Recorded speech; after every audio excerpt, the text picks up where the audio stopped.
Abraham en Canaán y la prueba de la fe. Bueno, pensemos en esto un segundo. Resulta verdaderamente asombroso que hoy en día más de la mitad de la población mundial rastree su herencia espiritual hasta un único hombre. Esta es la historia de una odisea que literalmente redefine los cimientos del valor, la obediencia y la lealtad absoluta. Es un viaje que no solo abarca un vasto territorio geográfico en el antiguo Oriente Medio, sino que explora las fronteras más extremas del corazón humano y de la devoción espiritual. Al adentrarnos en esta epopeya monumental, nos encontramos con un líder que esculpió el destino de naciones enteras, enfrentando decisiones que, seamos sinceros, destrozarían a cualquier espíritu ordinario. Ha llegado el momento de desglosar minuciosamente las victorias, los fracasos y, en última instancia, el triunfo insuperable de un hombre cuyo inmenso legado de fe ha resonado con fuerza a través de los milenios. Para comprender la verdadera magnitud de esta vida, vamos a estructurar el análisis en 5 pilares definitivos. Primero, separación, rescate y nobleza. Segundo, el pacto y la promesa. Tercero, intercesión por Sodoma. Cuarto, las consecuencias de la impaciencia. Y quinto, la prueba suprema de la fe. Vale, entremos de lleno en la primera parte. Separación, rescate y nobleza. Eligiendo la paz sobre la prosperidad. Al retornar a Canaán, Abraham traía consigo una inmensa acumulación de bienes. Era riquísimo en ganado, plata y oro. Pero, claro, este éxito material trajo consigo una inevitable pesadilla logística. Las tierras simplemente no daban de sí para sostener los inmensos rebaños de Abraham junto con los de su sobrino Lot. Y ante los amargos conflictos que surgieron entre sus pastores y la inminente crisis familiar, Abraham exhibió un nivel de nobleza fuera de lo común. Siendo el mayor en edad y rango, renunció de forma totalmente desinteresada a sus prerrogativas para preservar la paz. Básicamente le dio a Lot la primera opción para elegir tierras. Por el contrario, la decisión de Lot estuvo guiada por un egoísmo absoluto y ciego. Cautivado por la llanura del Jordán, priorizó la riqueza material, ignorando por completo la extrema depravación moral de ciudades como Sodoma y Gomorra, hacia las cuales decidió dirigir sus tiendas. Una decisión fatal. Mientras tanto, Abraham consolidó su reputación como un príncipe sumamente sabio. Gobernaba a más de 1000 almas bajo su jurisdicción. Para ponerlo en perspectiva, esto equivalía a dirigir y sostener económicamente a una pequeña ciudad en constante movimiento a través del desierto. Es impresionante. En este enorme campamento instituyó un sistema patriarcal que funcionaba como una auténtica escuela de rectitud. Prohibió tajantemente cualquier forma de idolatría, educó a sus siervos en una obediencia estricta y administró la justicia con absoluta equidad. Su vida entera era un altar constante. Demostró que la devoción genuina requiere, sin lugar a dudas, un orden moral inquebrantable en el día a día. Y esta inquebrantable disciplina no era solo teoría, quedó demostrada espectacularmente cuando el rey elamita Kedorlaomer invadió la región, saqueando Sodoma y tomando prisionero nada menos que a Lot. Al enterarse, Abraham no guardó ni una pizca de resentimiento por la pasada ingratitud de su sobrino. Al instante, movilizó a exactamente 318 de sus propios siervos, hombres rigurosamente entrenados. Mediante un ataque nocturno altamente estratégico, aplastó a las fuerzas invasoras, rescató a los prisioneros y demostró ante todas las naciones que la verdadera justicia no tiene nada de cobarde, posee el valor y la letalidad necesarios para frenar la opresión en seco. Pasemos a ver cómo se desarrolla esto en la segunda parte, el pacto y la promesa, el voto inquebrantable de Dios. Tras su asombrosa victoria militar y a pesar de los honores que recibió, el patriarca sintió un profundo temor ante posibles represalias. A esto se sumaba la dolorosa y aparente imposibilidad física de tener un heredero directo. Y es justo aquí donde interviene la confirmación divina a través de un pacto solemne, formalizado mediante un antiguo y severo ritual. Abraham sacrificó animales específicos partiéndolos por la mitad.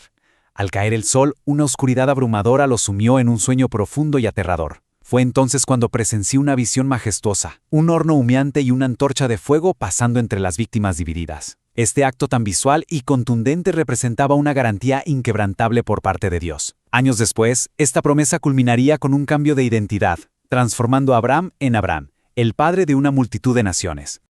Ahora bien, la ratificación de este pacto requería una señal física que fuera irrefutable: la circuncisión. No nos equivoquemos, esto no era un simple rito costumbrista. Era el sello innegociable de la justicia que se había obtenido por la fe. Constituía una barrera tanto biológica como cultural, diseñada con una precisión teológica absoluta, para evitar a toda costa los matrimonios mixtos con pueblos paganos. Era, en esencia, una exigencia de separación radical. El pueblo destinado a preservar la verdad pura en el mundo debía estar físicamente marcado para no ser arrastrado por la idolatría y las prácticas corruptas que plagaban a las naciones vecinas. Llegamos a un cambio de paradigmas extraordinario en la tercera parte. Intercesión. Por Sodoma. Parado en la brecha. Aquí, el líder diplomático y guerrero asume su rol más trascendental. Un caluroso mediodía, mientras descansaba a la puerta de su tienda en Mamre, Abraham divisó a 3 forasteros. Lo que comenzó como un precioso acto de servicio humilde y hospitalidad extrema, pronto dio un giro y se reveló como una visita verdaderamente aterradora. Aquellos no eran simples viajeros cansados, eran seres celestiales imponentes, investidos con una autoridad letal, mensajeros en una misión directa de investigación y muy posiblemente de aniquilación total sobre el Valle del Jordán a causa de su inmensa perversión moral. En el momento en que se le reveló la misión de destrucción inminente, Abraham, plenamente consciente de que su sobrino Lot seguía viviendo en esa ciudad condenada, inició una de las negociaciones más audaces de la historia. Con una humildad profunda, pero con una persistencia que quita el aliento, se atrevió a cuestionar el juicio divino. Rogó que si se encontraban al menos 50 justos, la ciudad entera fuese perdonada, y fue bajando el número, paso, a 45, a 30, a 20, hasta llegar a la cifra crítica, el umbral final, 10 justos. El destino absoluto de Sodoma pendía de este único número. Si tan solo 10 personas rectas habitaban allí, la justicia divina demandaba que la ciudad se salvara. Así que, el punto verdaderamente crucial aquí es la naturaleza de esta intercesión. El clamor desesperado de Abraham, el juez de toda la tierra, ¿no de hacer lo que es justo? No fue para nada un acto de insolencia, en absoluto. Fue un reflejo perfecto del carácter redentor. Abraham odiaba profundamente la iniquidad de Sodoma, de eso no hay duda, pero al mismo tiempo poseía un amor agonizante por las almas que estaban a punto de perecer.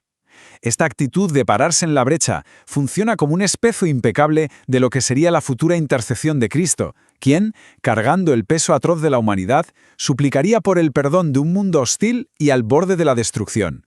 Pasemos a la cuarta parte, donde la historia toma un tono más sombrío. Consecuencias de la impaciencia. El costo de la fragilidad humana. Tenemos que abordar el capítulo familiar más complejo y oscuro del patriarca, porque, a pesar de toda su grandeza, la fe de Abraham y de Sara no estuvo exenta de fallos.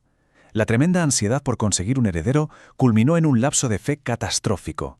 Sara, dudando de que ocurriera un milagro en su vejez, sugirió un plan netamente humano y basado en la poligamia, ofrecer a su sierva Agar como esposa secundaria. Este error estratégico violó frontalmente el orden divino establecido. De ese plan humano y apresurado surgió Ismael, nacido de la impaciencia y la duda. Por otro lado, de la promesa divina nacería Isaac, el cumplimiento milagroso. Pero el daño ya estaba hecho. La arrogancia de Agar y los terribles celos de Sara erradicaron por completo la paz familiar. Aquel hogar, que alguna vez fue un remanso de serenidad, se transformó en un amargo campo de batalla. La tensión llegó a un punto de no retorno. Tras el nacimiento de Isaac, el desprecio abierto y constante de Ismael hacia el verdadero heredero forzó una resolución extrema. Por orden directa de un majestuoso ángel del Señor, Abraham tuvo que hacer frente a la devastadora realidad de exiliar a Agar y a Ismael al desierto. El tormento emocional de este momento es difícil de concebir. Un padre, obligado a desterrar a su propio hijo a la vastedad de un desierto implacable, una agonía indescriptible. Sin embargo, fue un acto severo pero absolutamente necesario para restaurar el orden divino, estableciendo de forma definitiva e intransigente que la verdadera relación matrimonial es exclusiva y sagrada. Y llegamos finalmente a la cúspide ineludible de esta vida. Quinta parte. La prueba suprema de la fe. El viaje al monte Moriah. Abraham tiene ya 120 años de edad. Ha soportado décadas de esperas, exilios, conflictos y guerras, y por fin disfruta de la paz con su hijo Isaac, que ya es un hombre joven y fuerte. Es exactamente en este momento de camba cuando desciende la prueba más devastadora e incomprensible imaginable. En el silencio de la noche, recibe una orden con una claridad paralizante. Debe tomar a Isaac, su único hijo al que amaba con toda su alma, y ofrecerlo como sacrificio humano en holocausto sobre una montaña distante. Semejante exigencia destrozaba cualquier atisbo de lógica humana.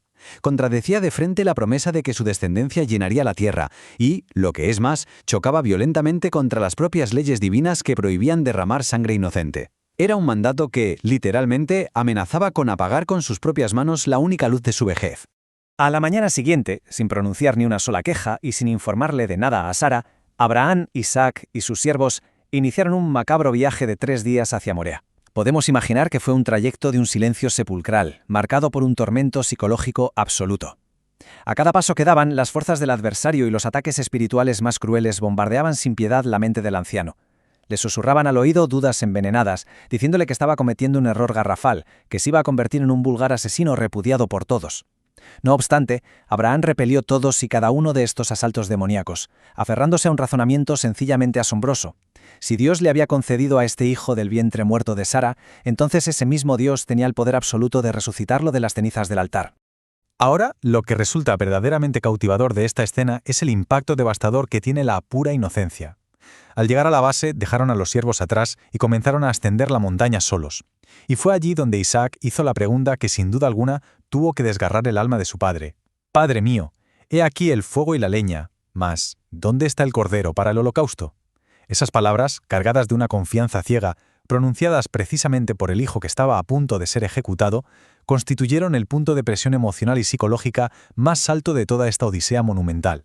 Frente a la peor agonía posible que pueda sufrir un padre, la respuesta de Abraham no fue un grito de desesperación. Al contrario, pronunció la declaración profética más inquebrantable y rotunda jamás articulada. «Dios se proveerá de cordero para el holocausto, hijo mío». Y ojo con esto. No era una forma de evadir la terrible verdad. Era el testimonio irrefutable de una fe descomunal que lograba ver más allá del oscuro horizonte de la muerte. Era la certeza férrea de que la voluntad divina, por dolorosa y oscura que pareciera en ese instante preciso, finalmente proveería una vía de salvación. La secuencia de eventos en la cima se ejecutó de forma metódica y solemne. Construyeron el altar de piedra, acomodaron la leña cuidadosamente. Y entonces, con una voz inevitablemente temblorosa, Abraham le reveló a su hijo la espantosa verdad de lo que iba a suceder. Pensemos que Isaac, estando en la plenitud de su juventud y fuerza física, poseía la capacidad total y absoluta de resistirse, de dominar a su anciano padre y huir de allí. Sin embargo, habiendo sido educado toda su vida en la obediencia y la reverencia, exhibió una sumisión voluntaria que resulta deslumbrante. Abrazando el mismo nivel de fe inquebrantable que su padre, permitió dócilmente ser atado sobre el altar, animando él mismo las manos vacilantes de Abraham mientras éste levantaba lenta y dolorosamente el cuchillo letal. En la fracción de segundo antes del impacto fatal, la potente voz del ángel del Señor irrumpió desde el cielo, deteniendo en seco el brazo levantado. La prueba estaba completa. La obediencia total y sin reservas había quedado demostrada ante todas las cortes celestiales, callando de una vez y para siempre las oscuras acusaciones de rebeldía del adversario. Al darse la vuelta, asombrado, Abraham descubrió a la verdadera víctima provista, un carnero trabado por los cuernos en un espeso zarzal. Lleno de un alivio indescriptible y una gratitud abrumadora, el patriarca renombró aquella montaña como Jehová Jiré, dejando plasmado a perpetuidad que verdaderamente en el monte del Señor será provisto. Y esto ilustra de manera absolutamente brillante el inmenso propósito que latía detrás de este trauma incomprensible. El evento en el Monte Moría es una radiografía perfecta, el plano arquitectónico fundamental del propio Evangelio. La imagen de un padre terrenal dispuesto a entregar a su hijo amado prefigura con una exactitud asombrosa la decisión cósmica del Padre Celestial al entregar a su propio hijo unigénito. El carnero que muere en lugar de Isaac es el símbolo más exacto del Cristo que actúa como sustituto, absorbiendo el castigo mortal y justo de una humanidad que estaba condenada. A través de este dolor atroz, se le permitió a un ser humano comprender, de forma profunda y empírica, la inmensidad insondable del sacrificio requerido para lograr la redención universal. Al final del día, esta historia colosal exige una confrontación directa con nuestra propia realidad. Abraham demostró ante el universo entero que la fe genuina no es un mero asentimiento intelectual, ni una teoría vacía. Es una fuerza viva, poderosa, que se manifiesta en una obediencia total y muy a menudo dolorosa. Por lo tanto, se nos plantea una cuestión ineludible. Si la verdadera fe requiere semejante grado de confianza radical, si verdaderamente exige rendir en el altar incluso aquello que más amamos, confiando ciegamente en que el juez de toda la tierra hará lo correcto, debemos preguntarnos con toda seriedad, ¿estamos sosteniendo una fe cómoda, hecha de meras palabras de domingo, o estamos forjando un legado inquebrantable capaz de soportar la prueba suprema del fuego? El enorme peso de esta respuesta recae inevitablemente sobre cada uno de nosotros.